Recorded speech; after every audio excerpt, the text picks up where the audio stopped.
इसी दौरान जब विवाह की हम चर्चा करते हैं, इसी दौरान गोत्र शब्द का भी आना हुआ। आज भी गोत्र प्रचलित है।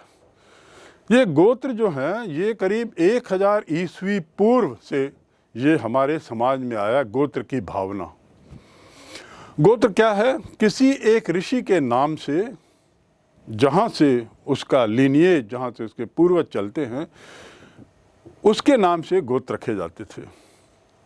और ऐसा माना जाता था कि एक गोत्र का परिवार उसी एक वंश लेके चलता है, एक वंश के साथ चलता है। तो जैसा मैंने बताया 1000 ईस्वी पूर्व में यह प्रथा शुरू हुई थी, ऋषि के नाम से थी। और ये था कि गोत्र के अंदर विवाह नहीं होते थे। जैसा मैंने बताया, अंतर विवाह तो प्रचलित था, पर बहिर्विवाह ज़्यादा, बाह्य विवाह ज़्यादा था, जिसमें गोत्र के बाहर विवाह होता। और आज भी हमारे यहाँ ज़्यादा परिवारों में गोत्र के बाहर होता है। तो गोत्र के बाहर विवाह होना और गोत्र की बात आना, यह भी इसी काल में सुनने में आती है और प्रायः इसकी चर्चा प्रारंभ होती है। गोत्र का बाहर विवाह होना तो सामान्य था, लेकिन अंदर भी विवाह होते थे। तो इसके उदाहरण कुछ हमको मिलते हैं, खासकर सातवाहन, जो एक बहुत बड़ा वंश था, बहुत शक्तिशाली उनका साम्राज्य था, ये लोग थे। जहाँ तक गोत्र की बात है कि गोत्र जब विवाह होता था तो अधिकतर परिवारों में जब लड़की का विवाह होता था तो सुनिश्चित किया जाता था कि वह गोत्र से बाहर हो, और गोत्र बदलने पर उसके पिता का नाम हटकर उसके पति का नाम उसमें जुड़ जाता था। ये हमारे यहाँ महाभारत के अनुसार उस समय की प्रथा थी, और अधिकतर परिवारों में, अधिकतर वंशों में यही होता था।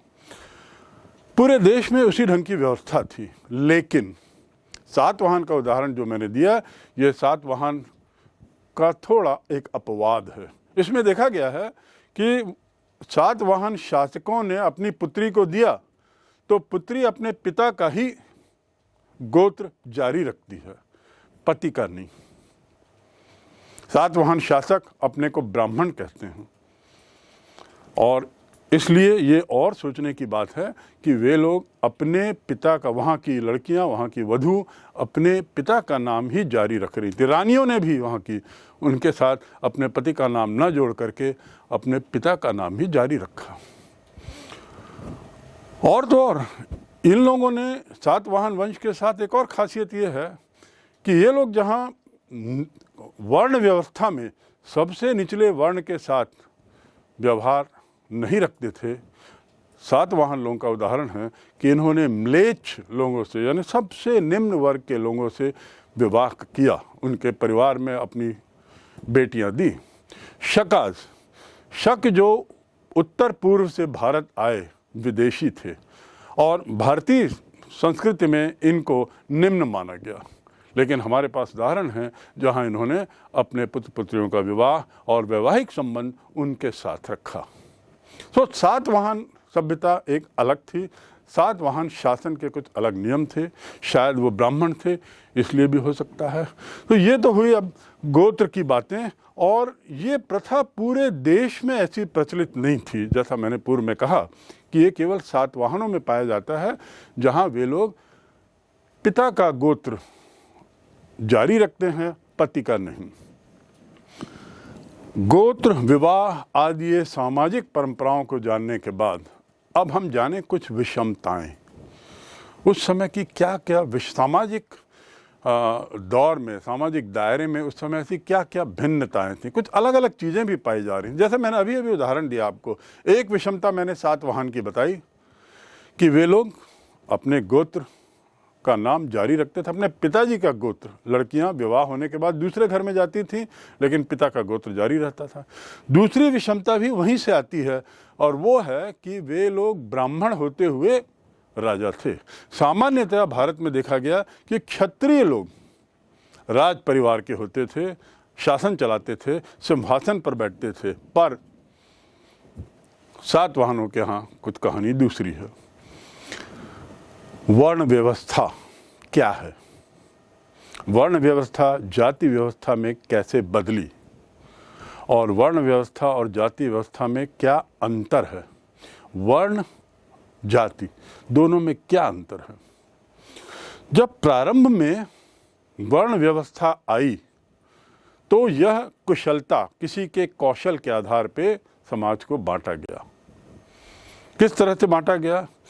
जैसे ब्राह्मण, क्षत्रिय, वैश्य और शूद्र, ये 4 वर्ण कहलाए। ब्राह्मण उनको जो भगवान के ब्रह्म के वाक्यों को बोले, यानी भगवान के दूत के रूप में।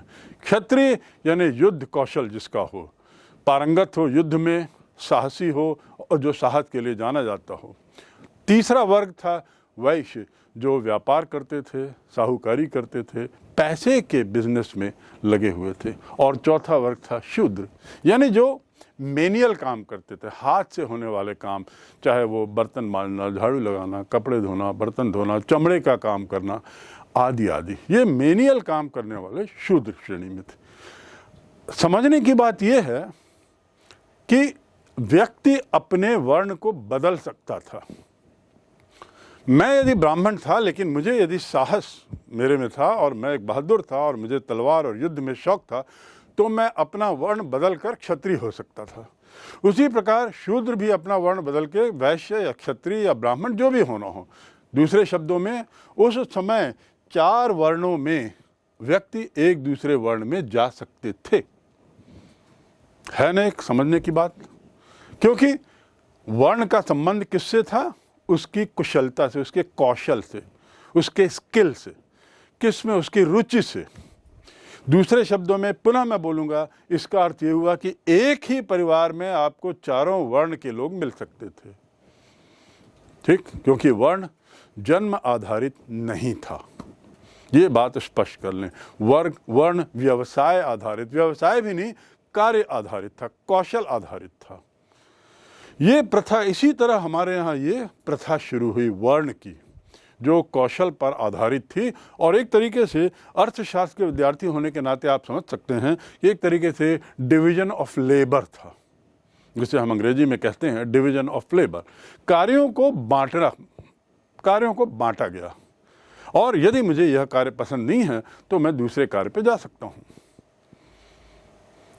समय के साथ जैसे जैसे समय बदलता गया, स्थितियां बदलती गईं और समाज में कुछ परिवर्तन आने लगे। उन्हीं परिवर्तनों में से एक परिवर्तन था कि वर्ण प्रथा धीरे धीरे जाति प्रथा का रूप ली। वह कैसे? ब्राह्मण समय के साथ साथ इन्होंने इसमें जन्म का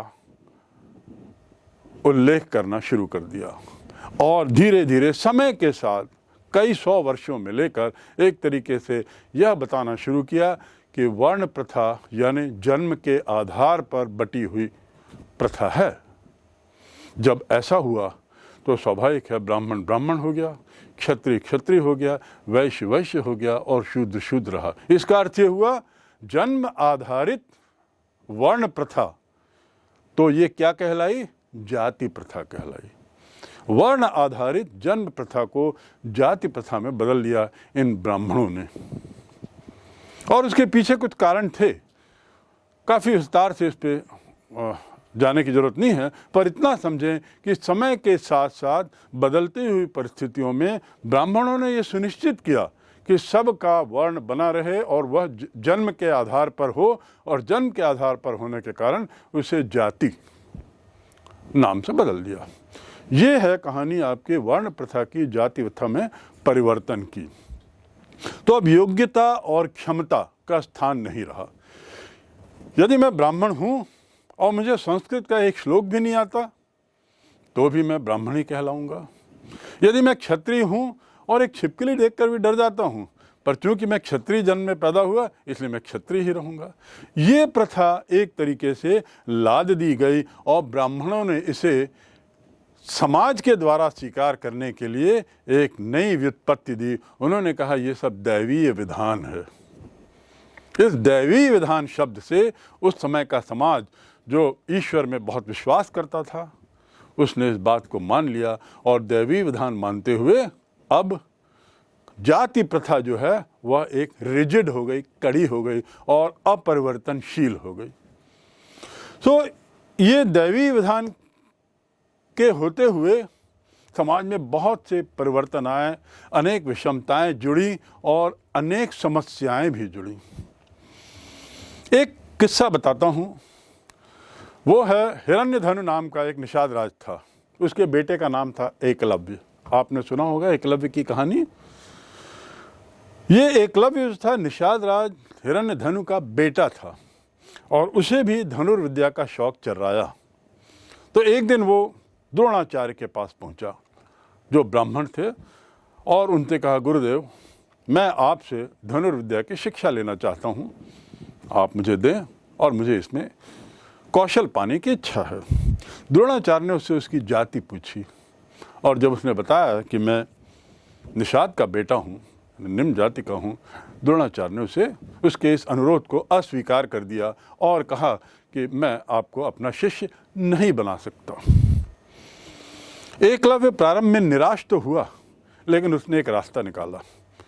जंगल में उसने द्रोणाचार्य के गुरु के रूप में एक मूर्ति स्थापित की, एक मूर्ति बनाई और उसे अपना गुरु द्रोणाचार्य के रूप में माना और उनके सामने धनुर्विद्या का अभ्यास प्रारंभ किया और इतना पारंगत हुआ कि एक बार एक कुत्ता एकलव्य को, जो काला था, रंग में काला था, उसको देखकर बारंबार भौंकने लगा और ऐसा करते हुए उसने एकलव्य का ध्यान अपनी ओर बार बार खींचा और एकलव्य को उनके धनुर्विद्या की जो अभ्यास चल रहा था उससे उनका ध्यान बटाने की कोशिश हो रही थी। एकलव्य से रहा नहीं गया, उसने उस कुत्ते के मुंह में एक के बाद एक बाण मारे, तब तक जब तक कि उसके मुंह से भौंकने की आवाज़ बंद न हो जाए। और इस प्रकार 7 बाणों से उसने कुत्ते का मुंह बंद कर दिया। और आश्चर्य की बात ये कि वे बाण ऐसे लगे कि कुत्ते को खून भी नहीं निकला। यानी जो उद्देश्य था एकलव्य का, केवल कुत्ते के भौंकने को चुप कराना, वह उद्देश्य पूरा करने के लिए उसने धनुष इस ढंग से चलाया कि मुंह में जाकर वो रुक जाता था। चाहे उसकी धनुर्विद्या की बाण की तीव्रता की बात करें, चाहे उसके लक्ष्य पर जाने की बात करें, सब दृष्टि से परफेक्ट था, बिल्कुल सही था। उसी दौरान वहाँ पर पांडव लोग गुजर रहे थे। उन्होंने देखा और अर्जुन भी देख के दंग रह गया। अर्जुन ने कहा, ये क्या है? और उससे पूछा कि ये किससे सीख रहे हो? तो उसने बताया कि मैं गुरु द्रोणाचार्य को अपना गुरु मानते हुए उसको सीख रहा हूँ, गुरु मानता हूँ। बस इतना सुनना था। अर्जुन तुरंत द्रोणाचार्य जी के पास गया और उन्होंने कहा साक्षात कि गुरुदेव, आपने मुझे वचन दिया था कि आप मुझसे बेहतर धुरंधर, धनुर्विद्या कौशल वाला व्यक्ति कोई नहीं पैदा करेंगे। मुझसे बेहतर कोई नहीं होगा। लेकिन यहाँ तो एक उदाहरण ये दिख रहा है, एकलव्य ने इतना सीख लिया है और वो कहता है कि वो आपका शिष्य है। ऐसा सुनने पर द्रोणाचार्य ने एकलव्य को बुलाया और एकलव्य से कहा कि तुम अपना एक अंगूठा मुझे दान करो। यदि तुम मेरे शिष्य हो, जैसा तुम कह रहे हो कि तुमने मेरी मूर्ति के साथ मुझे गुरु मानते हुए किया है, तो मैं उसके बदले में तुमसे एक दक्षिणा मांगता हूँ, अपना एक अंगूठा दान करो। अंगूठा वो चीज़ होती है जिससे धनुष बाण पकड़ना बहुत आवश्यक है, बिना उसके चलाना असंभव होता है। एकलव्य तुरंत अपने गुरु के इस आदेश का पालन करते हुए उसने अंगूठा काटकर गुरु के चरण में समर्पित कर दिया। ये उदाहरण केवल इस बात के लिए दिखाया जा रहा है कि कैसे गुरु द्रोणाचार्य जैसे महान व्यक्ति भी इस जाति प्रथा के सिस्टम में निम्न जाति के लोगों को उन्होंने किस तरीके से अस्वीकार कर दिया शिक्षा देने के लिए, और किस तरह इस निम्न जाति के बच्चे ने भी अपने को किसी से कम ना मानते हुए धनुर्विद्या सीखी और अर्जुन की बराबरी की, जिससे अर्जुन भी मायूस हो गए थे। ऐसे एक उदाहरण है कर्ण का, जो सूत पुत्र था, वह भी निम्न वर्ग से आता था। जब कर्ण युद्ध के मैदान पर अर्जुन से लड़ने के लिए जाता है, उस समय द्वंद्व युद्ध होता था। द्वंद्व युद्ध यानी 2 लोगों के बीच में लड़ाई होती थी। उस समय का युद्ध में भी धर्म होता था, एक तरीके का कर्तव्य होता था। तो इस कर्तव्य पालन में जब कर्ण आगे बढ़े अर्जुन से लड़ने के लिए, तो तुरंत कृष्ण भगवान ने उससे कहा कि तुम सूत पुत्र हो, अर्जुन से तुम कैसे लड़ सकते हो?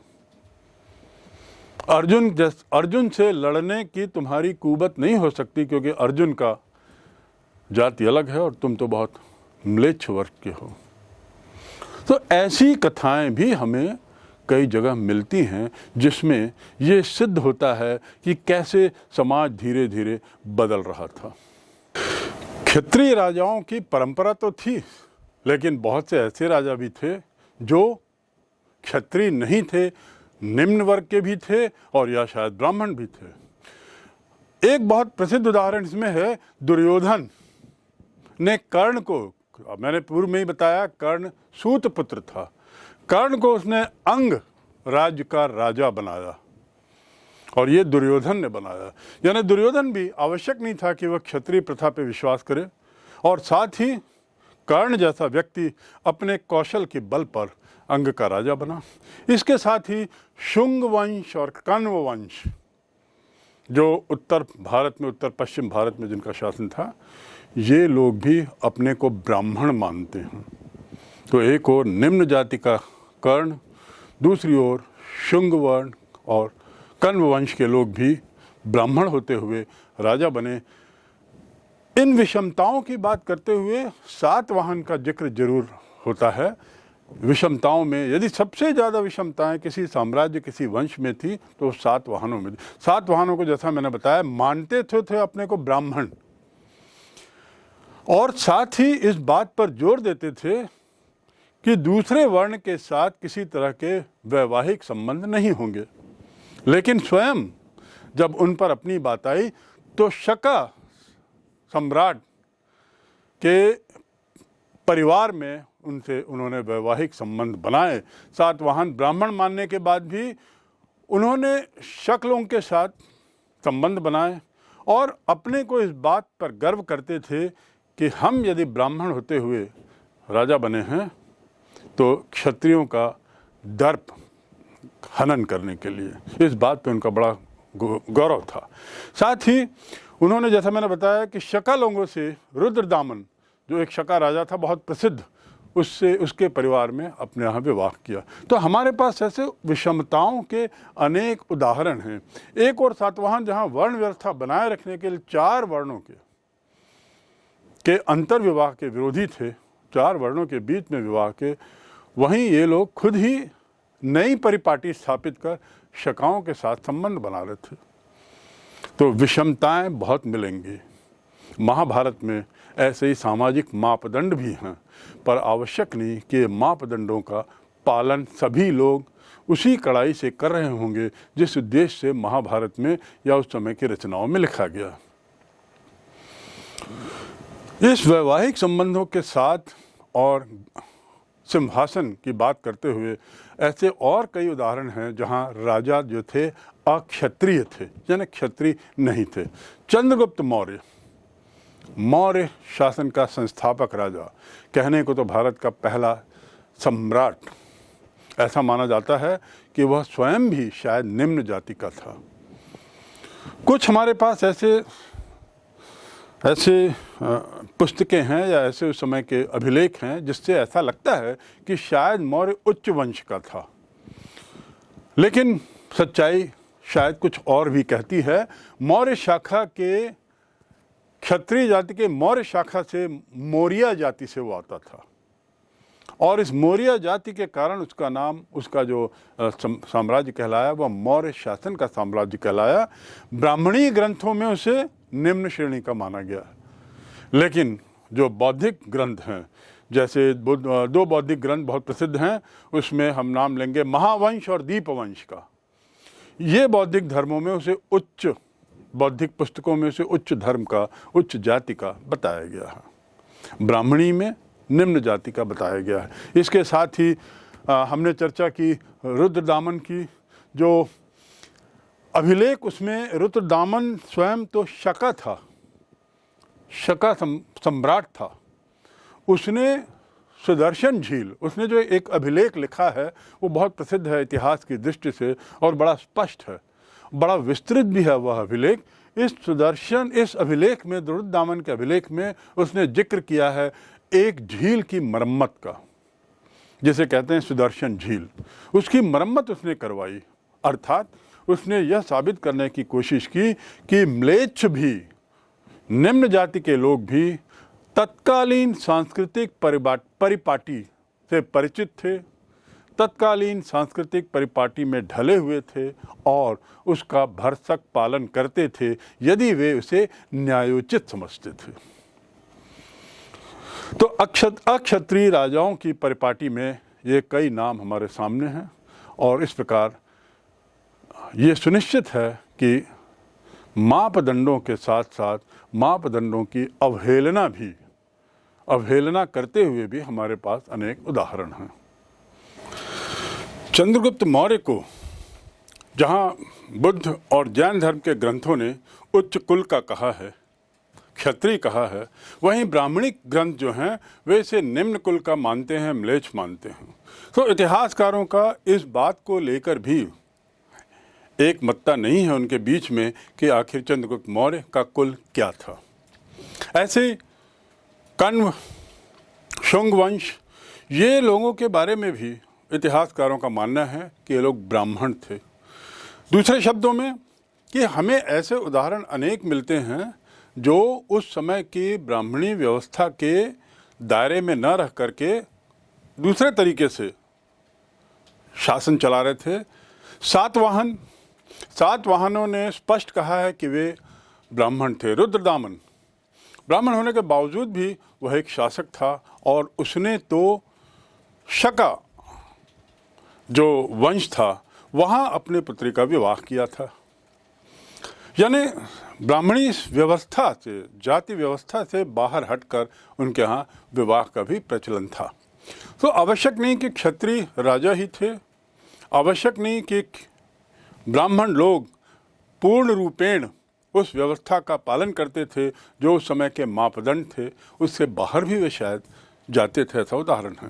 रुद्रदामन मंदसौर में उसने सुदर्शन झील बनवाई। सुदर्शन झील बनाने के पीछे भी ऐसा माना जाता है कि वह इन ब्राह्मणी संस्कारों का सम्मान करता था और इसीलिए उसने ये झील बनाई। कुल मिलाकर हमें लगातार ऐसे उदाहरण मिल रहे हैं जिसमें यह बात स्पष्ट है कि क्षत्रियों के अलावा भी अन्य जाति के लोग और तो और निम्न जाति के लोग भी कुछ जगहों में राजा बने। सातवाहन वंश, इनके राजाओं का के बारे में कहा जाता है कि इनका कहना था कि ये राजा हैं लेकिन शासन जो है वो सब ब्राह्मण लोग चला रहे हैं। अर्थात नियमानुसार, उस समय के नियमानुसार, परंपरानुसार उन्होंने सब जगह ब्राह्मणों को शासन का जिम्मेदारी सौंप दी थी और स्वयं एक मुख्य शासक के रूप में थे। ऐसा स्पष्टीकरण देना भी इनके द्वारा इस बात की ओर इशारा करता है कि उस समय के परिप्रेक्ष्य में यदि साहित्य को, उस समय के ग्रंथों को देखा जाए तो हमें ऐसे अनेक उदाहरण मिलेंगे जिसमें मापदंडों से बाहर हटकर, मापदंडों की अवहेलना करते हुए भी जाति प्रथा और वर्ण प्रथा में लोगों का जीवन यापन हो रहा था और रह रहे थे।